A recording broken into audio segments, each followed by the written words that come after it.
Podkāsts pirms darba sadarbībā ar Tele2. Praktikants par vadītāju. Dokumentāls stāsts par neaizmirstamu gadu jauna cilvēka karjerā. Otrā epizode – fināla pārbaudījums. Ir 2022. gada 16. februāris. Pulkstens rāda 8 no rīta, esam Rīgā, Blaumaņielā, TV24 telpās. Šeit Grimētavā satiekam abas konkursa finālistes – Lāsmu un Sendiju. Bija jau nojausma, ka būs 2 cilvēki tikai pēc pagājušo gadu tīri tādas informācijas, kas ir bijusi. Skatījos, ka 2 cilvēki parasti ir finālā. To, ka tā būs Lāsma, to es nezināju. Bet es esmu ļoti patīkami pārsteigta par to. No vienas puses es gaidīju, ka tā varētu būt Sendija, bet, protams, tas ir pārsteigums, jo visi bija diezgan spēcīgi savākti cilvēki un nevarēja zināt, kurš ir tas otrs. Viņas ir ieradušās, lai kopā ar savu nākamo mentoru Raivo Rostu piedalītos televīzijas raidījuma ierakstā un gaida solīto informāciju pirms sēšanās televīzijas kameru priekšā, kas paredzēta pēc 10 minūtēm. Mums būs jāpārstāv Tele2. Tas ir galvenais arī uzdevums. Vai tu šonakt gulēji labi? Nē. Es gāju laicīgi gulēt, bet naktī bieži cēlos augšā. Bija vienkārši ļoti nemierīga nakts, ko es nezinu pat, kas notika. Kādu sapni tu šonakt redzēji? Melno. Gulēju. Centos izgulēties, lai būtu svaiga galva šodien. Vai izdevās? Vairāk vai mazāk. Salīdzinot ar vakardienu, vai satraukums šobrīd ir samazinājies? Palielinājies. Kārtīgi palielinājies. Kāpēc? Finiša taisna. Viss iet uz beigām jau. Kas bija izšķirošais? Ar ko tu izcēlies un nokļuvi fināla divniekā? Man gribētos domāt, ka ar savu atklātību un tādu patiesumu, kad neko netāloju, biju, kas es biju. Man ir stiprā puse. Man liekas, ka mēs abas divas īstenībā esam ļoti tādas loģiskas meitenes un tādas ļoti analītiskas. Iespējams, ka tas nospēlēja mums pa labu, jo puiši varbūt jautrāki bija nedaudz vai kā, bet man liekas, ka mēs tādas nopietnas. Kādas ir tavas stiprās puses? Es pat nezinu. Man liekas, ka man bija visa tā intervija kā tāda ļoti veiksmīga, jo man palika tāda laba sajūta iekšā, un ka viņi arī bija tādi draudzīgi un jokoja pat. Un, kas vēl bez šī? Es nezinu, varbūt arī tas kaut kāds loģiskums, godīgums, uzņēmējspēja, kaut kas tāds varētu būt. Kā tev šķiet? Kā šobrīd jūtas puiši, tikko palikuši aiz strīpas? Jā, mēs par šo runājām arī ar viņiem jau vakar, ka pat tie cilvēki, kas netiks tajā nākamajā kārtā, ka no vienas puses jau būs tāda rūgtuma sajūta, ka tik tālu un tomēr nekā, bet no otras puses tas pats brauciens ar nitišu jau vien bija iegūms, ir ceļš, es domāju, puišiem. Vai tev šķiet, ka ambicioziem puišiem ar to pietiek? Protams, nepietiek, bet kaut kāds pozitīvais aspekts tajā ir. Kas tur pozitīvs? Zaudēt konkursā meitenei? Oi! Grūts jautājums. Es domāju, ka puiši visi bija ļoti, īstenībā jau vakardien arī ļoti pieklājīgi un ļoti tādi saprotoši. Un man liekas, ka mēs visi apzinājāmies, ka konkurence ir ļoti sīva, un mēs visi esam vienlīdz labi, konkurenti, un tāpēc jau mēs arī tur bijām.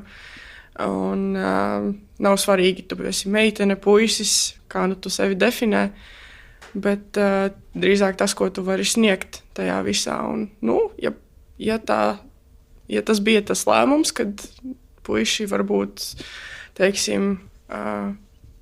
nebija šai pozīcijai tik labi, tad tas tā ir.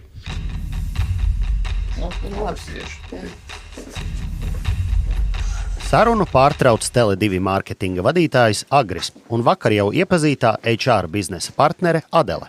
Tā, ziniet, kāda situācija? Situācija tāda, kad Raivo netiek šorīt.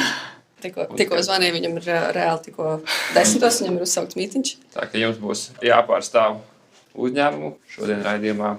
Sagaidīsim, ka jūs pabeigs sagrimēt un tad... Kādi komentāri? Nav nekāds rocket science, tas ir raidījums. Tad droši vien kādi jautājumi. Jā, arī tagad jums ir jautājums. Jā, uzreiz būtu nāk prātā kaut kas. Ja tagad ir tukša galva. Tā varētu teikt. Ir tas tā. Precīzi. Brīdis, jā. Vai raidījuma vadītājs zina par šo?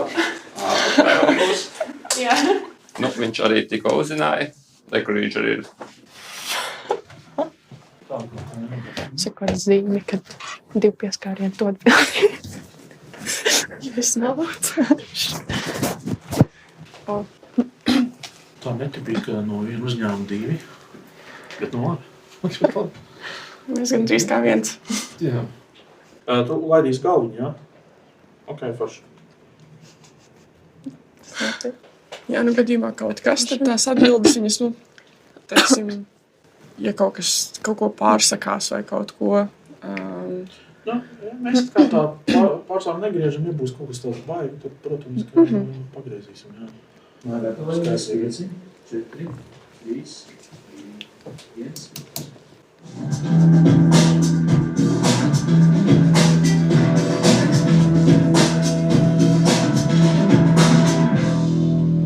Godātie TV24 skatītāji, mans vārds ir Kristaps Petersons, es sveicu jūs raidījumā Digituvi.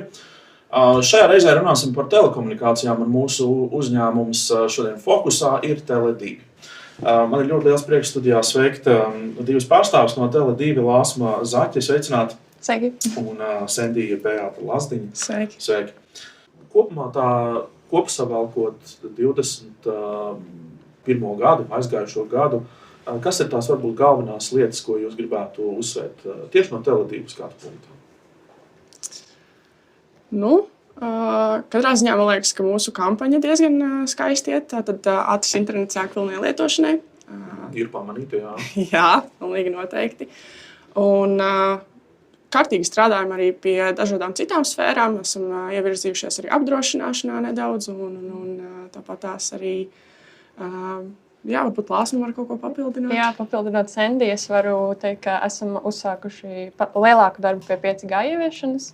Un to arī turpināsim šogad. Šobrīd jau ir 11 stācijas, kurās pieejams 5G. Un šogad turpināsim darbu pie to izvietošanas Latvijā. Tuvāko 3 gadu laikā arī plānojam, ka 99% Latvijas iedzīvotājiem būs šis pieejams kā 5G internets. Varbūt varat īsi ieskicēt, kāda ir tā galvenā atšķirības starp 4G un 5G. Pati pamatbūtība īsti neatšķiras viens no otra, bet 5G nodrošina daudz labāku, stabilāku internetu vispārīgi kopumā.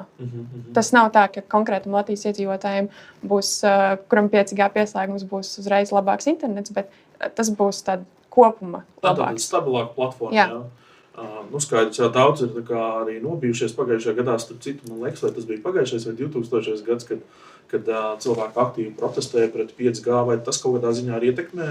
Nē, tas noteikti neietekmē, jo mēs tomēr paļaujamies uz zinātniskiem viedokļiem un darām visu, teiksim, kopā ar veselības organizācijām, piemēram, Pasaules veselības organizāciju un arī veselības visām citām institūcijām. Un tomēr pētījumi tiek veikti, nav pierādīts, ka 5G būtu kaut kādā ziņā sliktāks vai ietekmētu cilvēkus negatīvi.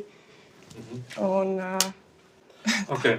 Kā jūs cīnaties ar darba spēku trūkumu, vai tomēr telekomunikācijas nozarē darba spēks nav problēma?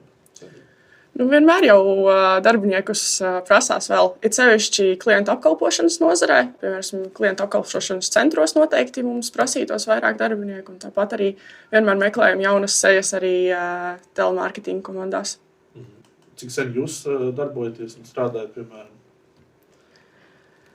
Šobrīd ir tā, ka mēs esam, Tele2 ir jauna programma, management trainee, un šobrīd mēs esam finālistas, un jā, veiksmes gadījumā. Tad es saprotu iemeslu, kāpēc mēs šodien arī sarunājam. Ļoti labi, man neviens par to nebrīdināja. Tā, protams, bija provokācija. Vēl viens pārbaudījums kandidātiem. No aizskatuves telpas abu finālistu sarunu ar žurnālistu vēro Raivo. Kā tavuprāt, meitenes tiek galā ar situāciju? Diezgan labi turās. Es biju domājis, ka būs nopietnas sejas. Ķermeņa valoda ir krietni labāka un arī runā labi. Es teikšu godīgi. Es biju domājis, ka būs lielāks blieziens, stresa elements. Ir palikusi stunda līdz lēmumu pieņemšanai. Vai tiešām tu vēl neesi izlēmis, kura no kandidātēm būs vadības praktikante? Es tiešām vēl neesmu izlēmis. Man tas nepatīk. Tiešām divas ļoti labi meitenes, katrai plusiņš vienā, plusiņš otrā. Labi, es to interviju paši paklausīties. Skatos tās interviju. Un tad daži jautājumi ir par Tele2 kā par darba devēju. Nav noslēpums, ka mūsdienās arvien vairāk mēs pievēršam uzmanību šim balansam starp dzīvi un darbu. Šis life-work balance saucamais. Kā tas ir Tele2? Vai jūs esat šajā laikā paspējuši novērot jau kaut kādu, vai tur, kā saka, liek daudz strādāt, vai var arī atpūsties un paspēlēt biljārdu kaut kur stūrī? To, ko es esmu līdz šim novērojis, tad liekas tāda ļoti forša darba vide. Cilvēki tiešām ir ļoti jauki apkārt. Un es zinu, ka piedāvā diezgan fleksiblu darba laiku. Tele2 arī tu vari izvēlēties, vai tu sāc 8, 9, un tad attiecīgi pabeidz tur 5, 6, pieņemsim un tā. Un es zinu, ka arī darbinieki ārpus darba diezgan daudz arī kopā pavada laiku un tomēr taisa kaut kādus arī team bonding pasākumus, teiksim tā. Tā ir, kā saka, moderna darba vide 21. gadsimtam atbilstoši. Ļoti draudzīgi arī. Jā. Jūs minējāt, ka tātad jūs esat daļa no trainee programmas. Ko tas nozīmē? Varbūt varat mazliet ieskicēt, tātad, kas jūs būsiet galā, kam tur būtu Jā, tā ir programma, kas notiek jau 3. gadu. Katru gadu tiek piedāvāta būt kā praktikantam konkrētā departamentā. Šogad tas ir komercdirektoram, kā asistenta praktikanta. Un būtībā, ja tu tiec iemest uzreiz tai vadības līmenī, un tu redzi, kā viss notiek, kā viss strādā, un dari pats arī uzreiz. Ja mēs tā runājam par to motivāciju, kas ir tās jūsu primārās motivācijas? Vai jūs gribat saistīt savu nākotni ar telekomunikāciju jomu? Es laikam esmu tas cilvēks, kurš nevis drīzāk sāks savu biznesu, bet es labprāt jau tieši šajā sistēmā arī turpinātu darboties un saprast jau no paša sākuma, vai tas ir priekš tevis vai nē. Ļoti labi. Es skatos, mēs esam, kā saka, iepazinuši gan Tele2 plānus, sapratuši, kas ir uz priekšu gaidāms. Esam iepazinuši arī divas praktikantes vai divas finālistas, kā to varētu teikt. Un tiekamies mēs pēc nedēļas, tad runāsim par robotiem. Visādi citādi, mans vārds Kristaps Petersons. Paldies, ka bijāt kopā ar mums vispār.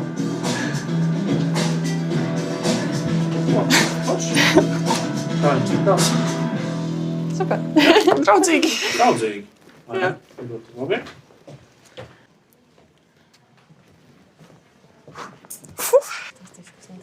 Forši. Jā, pārunājam, kā gāja tikko lielajā televīzijas intervijā. Bet vispār, tā, ka mēs pateicām jums, ka Raivo nebūs. Līdz brīdim, kad jūs nonācāt tur, kā mainījās jūsu dzīves pārdomas par tēmu? Es kaut kādā ziņā biju uz to gatava īstenībā, jo man bija tāds, kāds izskatīsies, tur Raivo aiziet un runā, un mēs tur vienkārši sēžam blakus. Nē, mums arī būs jārunā. Bet to, ka viņš vispār nebūs, man nebija tā. Es arī domāju no sākuma, ka Raivo vairāk runās par tieši Tele2 kā tādu. Iespējams, ka mums būs kaut kāda sadaļa par tieši management trainee programmu, kurā mēs piedalāmies. Bet jā, to, ka Raivo nebūs, to es arī nebiju īsti gaidījusi. Bet ļoti interesanti, man ļoti patika. Tas adrenalīns nedaudz. Labi. Pačelojiet, atpūšties, atvēlkat telpu, ļaut, lai nokrīt. Citā istabā notiek pēdējā apspriede, kurā Raivo ir jāpieņem lēmums un jānosauc uzvarētājas vārds. Šodien man likās, ka labāks ar parādīju lāsu. Viņi bija daudz precīzi izteicās, viņi sarežģīti uzņēmās arī iniciatīvu bišķiņ vairāk. Sentīgam uz otru pusi, kā iesvilu bišķiņ. Bet laikam, ja man vakardien tas santīni priekšā bija sentī, tad šodien laikam man tas santīni priekšā ir lāsma. Bet pa santīni. Pēc loģikas testiem bija lāsma, bija visspēcīgākā. Sendī bija viss kopumā, viss atbilstīgi, tā kā pārdošanā. Nē, te būtu lāsma. Te būtu lāsma. Varbūt Valdim uzvanam. Jā, centrīgi bija 96% atbilstīgi un lāsmā bija. Valds iznies. Čau, Valdi. Katra HRist un vadītāja sapnis vienkārši nevaram izvēlēties. Divas ļoti labas kandidēties. Kāds ir tavs viedoklis par abām meitenēm? Sendija, Lāsma. Labi, īstenībā ļoti labi meitenēm gāja. Tiešām ļoti labi gāja. Šinī te sarunā sevi pa santīm labāk parādīja Lāsma. Bet viss, šī vingrinājumā, bet arī ļoti tuvu. Vienkārši abas ir, tāds rezumējot, viena ir tāds šķiet labāk tādā menedžmenta, tādā korporatīvā vidē, otra ir labāk tādā seilā un cilvēku komunikācijā. Tāds, ja tā ļoti vienkāršot. Mums vienkārši vajag, mēs meklējam kādu, kas pastūps uz vienu vai otru pusi. Vajag kaut kādu palīdzību. Kā tev vakar likās?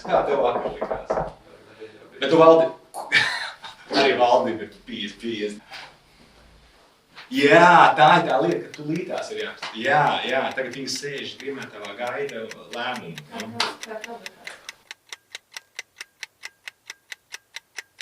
Jā, zin kā, es teiktu, laikam tad droši vien pa santīm tomēr Sendija man tā šķiet.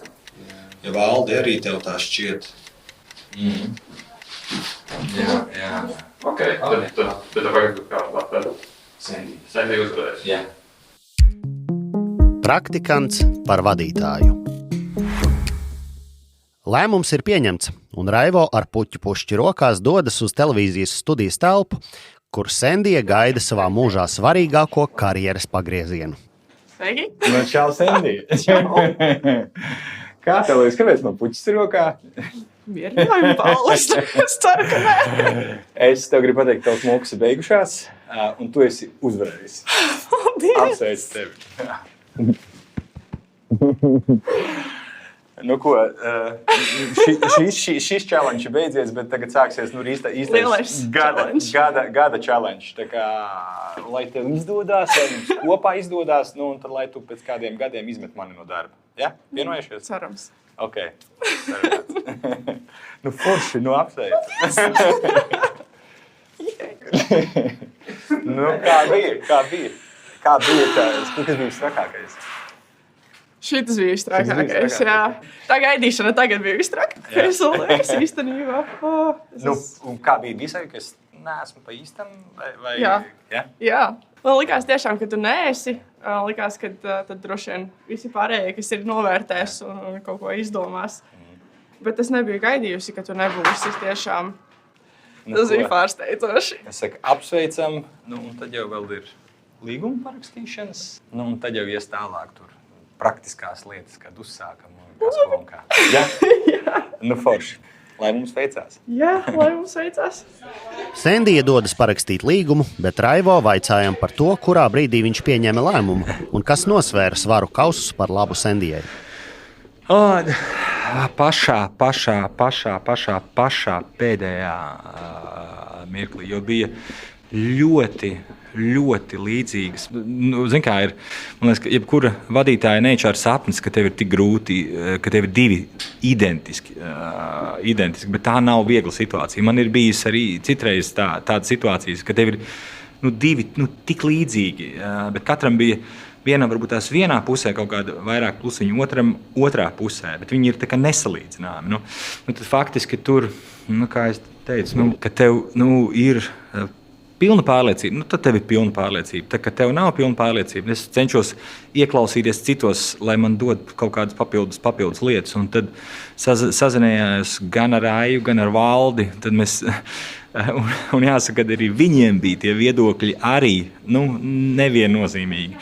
Tad mēs vienkārši likām pa mazām lietiņām kopā līdz tiešām pa milimetru tiesu veicām izvēli. Bet tad beigās sanāk, ka lēmums bija emocionāls? Nē, pa punktiem. Tāpēc, kad emocionāli tur nebija kur. Mēs vienkārši likām plusus vienai, pa plusiem, jā, un plusus otrai. Arī kaut kāds downsidings vienai, downsidings otram, un tad kopumā patiešām par tādu milimetru daļu. Tad sanāk, ka komanda uzvarēja pēcspēles metienu sērijā. Zini, kā man pat liekas, pat ne pēcspēles metieniem. Man šoreiz likās tā sajūta, kad ir Stanley Kausa finālā tur 7. pagarinājums. Tā, kad ir uzstādīti visi rekordi. Iespējams, ka es esmu vadītājs 18 gadus. Es teiktu, ka šī droši vien bija vislīdzīgākā izvēle jebkad 18 gadu laikā. Un kas tālāk notiks? Tālāk notiek tā, ka marta laikā Sendija uzsāk darbu Tele2. Sendija kļūst par menedžmenta trēniju programmas dalībnieku, praktikantu. Un mēs sākam gada journey, gada ceļojumu. Satiekam Lāsmu uzreiz pēc intervijas blakus TV studijai kafejnīcā. Viņa vēl nezina, ka šoreiz veiksmi smaidīja Sendijai. Vaicājam Lāsmai, kādu atbildi viņa gaida šobrīd. Pēdējo dienu laikā, pēc visu tā piedzīvotā, pēc visu tām saskars ar reāliem darbiniekiem, kaut kā tāda forša sajūta ir, ka tā varētu būt īstā vieta, kur es gribētu šobrīd būt. Man teica, ka zvanīs šīs dienas laikā. Tā kā es ļoti ceru, ka būs pozitīva atbilde. Tajā vakarā Lāsma saņēma arī ļoti labu ziņu. Tele2 novērtēja Lāsmas sniegumu konkursu gaitā, izvērtēja viņas stiprās puses un piedāvāja Lāsmai darba līgumu Tele2. Lāsma līdz 2024. gada februārim strādāja finanšu kontroliera amatā, pirms izlēma mainīt savas karjeras ceļu un uzsāka studijas Rīgas Stradiņu universitātē māszinību programmā. Kā savu sniegumu konkursā vērtē pirms fināla strīpas palikušie Guntis un Ingvars, un kā Tele2 personāla vadītāji vērtē savu jauno darbinieku atbilstību uzņēmuma vērtībām, uzzināsiet nākamajā miniseriāla epizodē. Viens ir 4 acu princips, otrs ir vecātēva princips. Es zinu, ko es darīju nepareizi. Tas ļoti daudz ko pasaka par to, kāds ir cilvēks, kādus joks viņš plēš, kādas komentārus viņš izsaka un tā. Es šāvu tumsā pa lielam, mums arī neko daudz nestāstīja par tiem soļiem. Idejas autors un producents Juris Garjāns, aizkadra balss Pēteris Galviņš, skaņas identitāte Mikaela Landena, miniseriāls tapis ar biedrības Skanda atbalstu sadarbībā ar Tele2.